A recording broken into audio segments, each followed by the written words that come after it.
داداش من میگم بیا سنگ کاغذ قیچی کنیم، هر کی برد اون یکی رو خف میکنه. باشه قبول بیا. بریم. سنگ کاغذ قیچی. این چیه؟ این انگشته، انگشت همه چی رو میبره. بابا جرزنی نکن دیگه.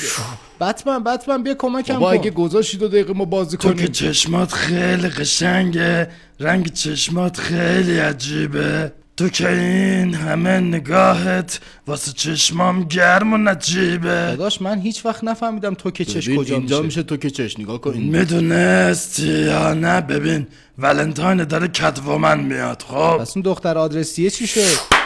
بله ببخش بفهم. چیزی از دختر آدرسیه بگیم پارتون میکنه. سلام. چشای وجه پلنگش، خندگی ماه و قشنگش، های موهای خورمای رنگش، دلمو برده به جنگش، وای دلمو برده به جنگش، وای کادو ولنتاینو باز کن، بادی کیراتو نگاه کن، نگو قابل ندونستی. داداش میدونستی تو این آهنگ نمیگه چشای بچه پلنگه، وجه پلنگش؟ نه بابا جدی میگی؟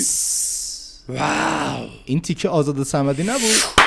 بابا نزن دیگه. لا لا لا لا لا. داداش حالا میذاری من خفتت کنم؟ بابا چیزی نداره. بابا من انگشت آوردم، یعنی چی؟